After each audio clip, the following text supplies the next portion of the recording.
Pirmasis šiandienos reportažas, mes to tikimės, pagriebs jūs ir nepaleis. Priežastis itin paprasta. Kiekvieną sekmadienį po mūsų uostamiestį dairydamiesi stengiamės parodyti tai, ko kasdienių darbų ir skubos sūkury netgi nuolat prie jūros gyvenantys nemato. Jūra, marios, uosto kranai iš daugelio Klaipėdos miesto vietų regimi, bet štai nuo vandens pusės jau visai kiti vaizdai ir šneka kita. Kažkuris iš šio laivo keleivių pajokavo, tai ekskursija būsimiesiems ekskursijų vadovams. Tai tiesa, nes kuomet vasarą pas klaipėdiečius sugužės visos Lietuvos svečiai, kelionę jūs galėsite pakartoti ir patys tapsite gidais po savąjį uostą. Tokios valandos trukmės apžvalgos kelionės jau tradicinės, bet kasmet keičiasi, nes keičiasi ir Klaipėdos uostas. Tik organizatorius vis tas pats – Valstybinio jūrų uosto direkcija. Na, o šiandien pasisekė labiausiai mat gausiam klaipėdiškių ir svečių būriui, didžioji iškylautojų dalis – moksleiviai bei senjorai, apie uosto istoriją, jo reikšmę ekonomikai ir apie problemas pasakoja vienai valandai gidu tapęs Klaipėdos Valstybinio jūrų uosto generalinis direktorius Arvydas Vaitkus. Kadangi mes dabar išėjom tiesiai į farvaterį, į tą vedlinę, per kurią eina visi didžiausi uoste atplaukiantys laivai, tai jeigu įsivaizduoti, kas yra po mumis iki dugno, jeigu grįžę namo pasižiūrėsite į 5-aukštį namą iš apačios į viršų, tai jūs suprasite, koks gylis yra dabar po mūsų. Turime po mūsų laivų 14,5 metro gylį. Klaipėdos uostas yra labai senas. Iš tikrųjų pradėtas vystyti nuo to laikmečio, kada susikūrė, kada buvo įkurta pilis, piliavietė, tai yra vieta, iš kurios mes išplaukėme, tai 1252 metai. Uostas čia nuo 16 amžiaus ir jei pirmais nepriklausomybės metais čia būdavo pakraunama po 16 milijonų tonų krovinių per metus, dabar jau po 35–36 milijonus tonų. Investicijos į uostą, privačios ir valstybinės, skaičiuojamos milijardais litų, tačiau čia šie pinigai atsiperka. Įsivaizduokime, jeigu bet kuri įmonė, kuri dirba pakankamai gerai, skaito, kad jų investicijų atsipirkimo koeficientas yra geras, jei investicija atsiperka per 5–7 metus, tai uoste investuoti pinigai atsiperka per 2,5 metų. Tai yra vienas geriausių rezultatų visoje Lietuvoje. Kodėl mes investuojam tiek daug pinigų?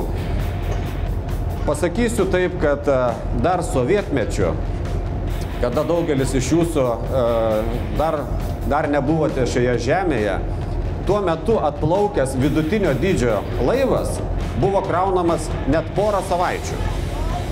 Dabar 10 kartų didesnis laivas yra pakraunamas per 3–4 dienas.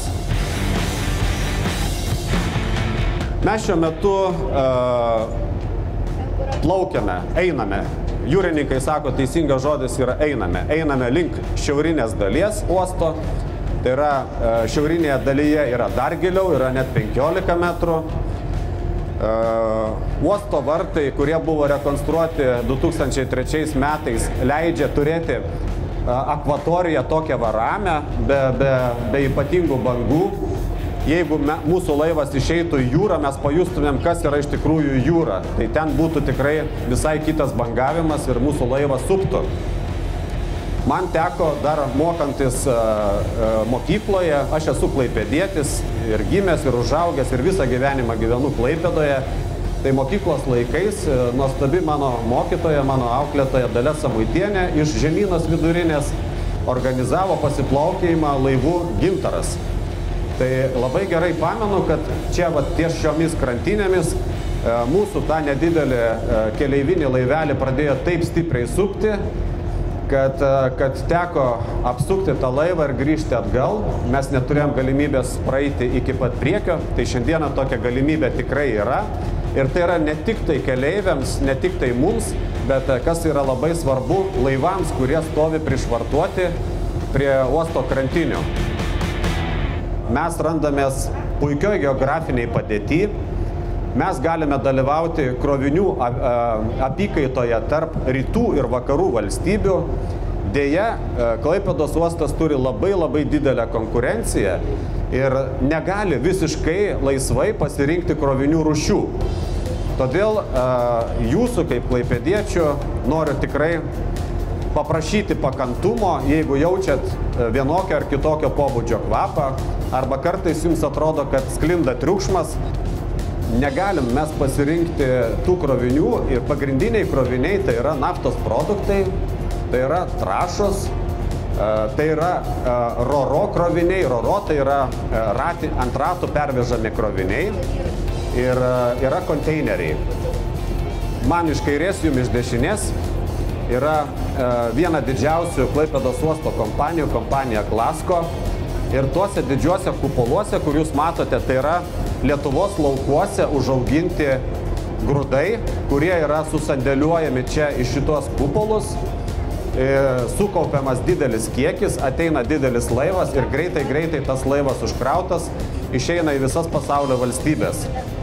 Sekanti įmonė, kuri taip pat turi didelės talpas, yra Klaipėdos nafta. Ir ši įmonė turi dabar labai svarbų uždavinį. Yra įmonė koordinuojanti dujų terminalo įrengimą. Dujų terminalas yra visiškai kitoj uosto dalyje, bet uždavinys yra tiek svarbus ir pagrindinis tikslas yra mums sukurti galimybę turėti dar didesnę lietuvišką nepriklausomybę, tai yra turėti alternatyvų dujų šaltinį. Ekskursija tęsiasi, tačiau aš jau visai pamiršau jaunąją kolegę Giedrę, kuriai uosto krovos darbai daug mažiau rūpi, nei dar vieną tikrą kapitoną pamatyti. Kapitone, norėčiau paklausti, kiek metų taip laukiat ir vežiojat žmonės pasižiūrėti Klaipėdos uostą? Dabar jie žmonės vien dešimtmetis ir taip laivyne jau nuo 85 metų. Ar sunku valdyti tokį laivą? Kai pranti nesunku, tas pats kaip jums su dviračiu važiuoti. Tas pats jau. Sakykite, ar skiriasi jūsų darbas nuo darbo tuose didžiuosiuose laivuose, kruiziniuose, kurie atplaukia? Skiriasi, žinoma skiriasi. Lengvesnis ar sunkesnis? Čia ko gero, lengvesnis. Čia lengvesnis yra jau. Atsiprašau, kas čia kalba visą laiką? Kalba ir kalba per šitą radiją, kalba. Saugios laivybos šitą tarnybą. Saugios laivybos tarnyba. Taip. Ir ką jinai sako ten? Jie žiūri laivų judėjimą, yra radarai, žiūri laivų judėjimą. Įplaukimus kontroliuoja, išplaukimus kontroliuoja, laivų prasilenkimus ir taip toliau. Jau kada matot iš priekio atplaukiantį didžiulį laivą, tai jam nereikia jau jo matyti, jau iš anksto žinot, kad toks laivas bus. Taip, mes vaikštom mūsų gremzlienė didelį, mes ne farvaterį vaikštom, mes šalia farvaterį einam. O šitą kanalų jau mes neįdam. Į jiem netrukdom.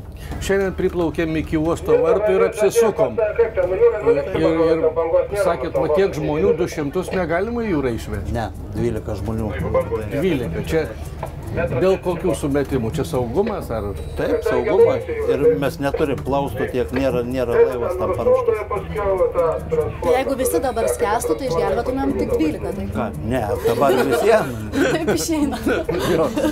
Ne, liemenės yra visiems, bet jūroje išeis ten toliau, toli jūrmiliuose, jūs nenuskęsit, bet paprasčiausiai jei iškrisit, jūs užšalsit. O jau čia operatyviai jums išgyvenimo. O kodėl taip visą laiką reikia vairuoti? Pavyzdžiui, kitus būna laivus, jie plaukia ir plaukia, jūs sukiojat. Nu, mašina ir sukioja. Čia yra ir srovė, ir vėjas, o šuolinis yra. Ir jis tiesiai eina, biškiai pasisuka, srovė pagavo daugiau, nosį neša daugiau, jau turi atsukinėti. Nu ir matai, stebi. Visą vasarą jūsų laivą gali pakliūti kas nori, reikia nusipirkti bilietuką ir galima apžvalginę ekskursiją, ar ne? Taip. Gerai, Giedre, paskutinis klausimas kapitonui, koks nors baisus. Ar daug susilaukėte moterų dėmesio dėl to, kad esate kapitonas? Apsirengė ir iš karto dėmesys. Nu jūs taip iš karto atbėgote. Aš iš karto pas jūs pirmiausia. O norėtumėt, kad jūsų vyras būtų kapitonas? Na, tuo mes ir baigsime interviu su mūsų gerbiamu kapitonu ir Henriku Vaitiekūnu. Taip, toks buvo Giedrės atsakymas.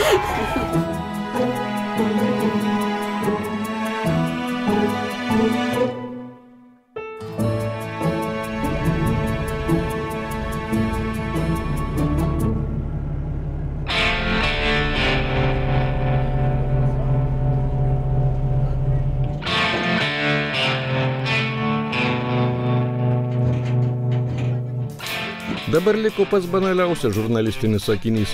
Kaip gaila, kad kelionė taip greit baigėsi. Tačiau liko įspūdžiai. Kalbiname laivų draugę su mumis plaukusius Juozą ir Danielių. Itin smalsius klaipėdiškius. Kaip patiko ta kelionė? Nu gerai. O taip šiaip tam su jūra susijęs kaip nors, ar tik tuo, kad klaipėdiškis?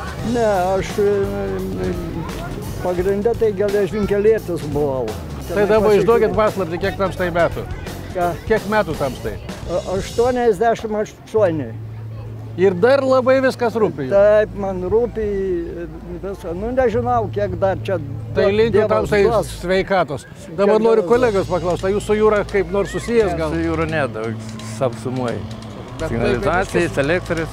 Bet klaipėdiškis visą gyvenimą? Ne, nuo 60 metų. Tai jau pakankama. Nes taip gimęs Mažeikių rajonių. Dabar jau kitą miestą nenorėtumėt? Ne. Geriausiai, pagal kas. Prie jūros geriausiai? Nu ne, tai bendrai miestas tai patinka. O tai kodėl toks noras pakilo paplaukioti? Nu, gyveni Klaipėdoj ir nepaplaukti, nei šis, nei tas. Nu tai aš manau, kad ne pirmą kartą jau. Nu ne.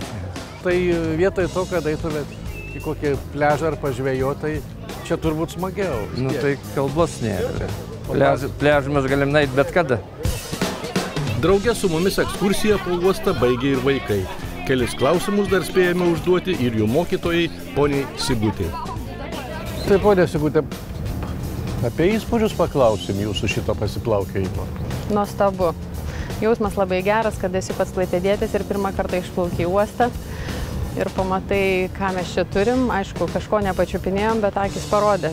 Nuo kranto kitaip atrodo, o į šitą pusę kažkokia... Iš kranto tvora matosi, o dabar pamatėm tikrai įmonės, galingas įmonės, kurie susidariau įspūdį, ką mes turim. O jūsų šeima yra šiaip jau, sako, kas antro klaipėdiečių šeima susijusi su jūra. Kokios sąsajos jūsų šeimoje? Jau ir aš galiu pasidžiaugti, kad aš tikrai esu klaipėdietė, pati gimus ir augus, ir sūnus studijuoja Klaipėdos universitete jūrų uosto inžineriją. Tai labai džiaugiuosi, kad turėjau tokią galimybę, matysiu, kur galima bus dirbti. Ir va, kaip direktoriaus pavaduotoja sakė, kad darbo vietų yra. Aišku, Giedrė yra mūsų labai baiminga, bijo kiekvieną laivą, jie atrodo, kad tai Titanikas. Tai norėjau paklausti, ar nebaisu jums buvo, aš vietom galvoju, taip gal ir supo kartais jūsų, ne? Ne, manęs visiškai nesupo, esu plaukius didesnių laivų, tai ten supo, šitas mažesnis visiškai nesupo, labai smagu buvo. Visai nebaisu? Labai smagu, labai patogu. Oi, labai patogi, aš pasiruošusi kelionį. Pasiruošusi, ai, svarbiausia. Jinais mano, kad į laivą būtinai reikia su aukšta kulniais lipti. Manau, kad visur reikia. Manyčiau, kad ne klaipėdietė užtat. Jūs čia dar labai daug prižiūrėjot vaikų to pačiu laive, nebaisu jos gaudyti. Visiškai. Labai geros sąlygos laive, gražiai sėdėjom, vaikam labai įdomu, labai klausėmės, labai patiko, džiaugiamės. Vaikai labai džiaugiasi.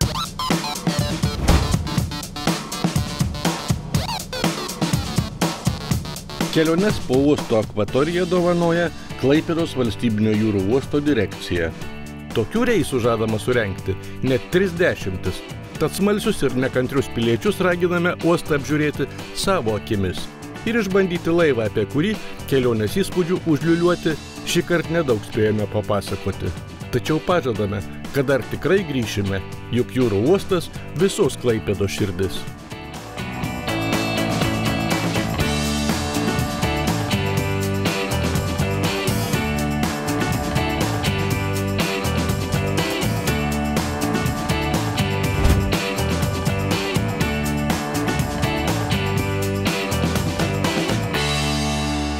Smagu buvo plaukti, Henrikai. Labai buvo smagu. Labai, žinokit, buvo smagu, labai šilta, vėjas, saulė, labai buvo gera. Žmonės gražus, kapitonas. Žinokite, taip, kapitonas vedęs, todėl, man atrodo, užteks apie laivą. Ir žinot, Henrikai, atsibodo man, jūs man niekada neleidžiate pasisakyti normaliai, vadovauti paradui ir patylėsite dar šiek tiek, nes dabar, man atrodo, pažiūrėkime, kas vyko socialinių mokslų kolegijoje, kur vadovavau aš. Einam, aš jums parodysiu. Taip.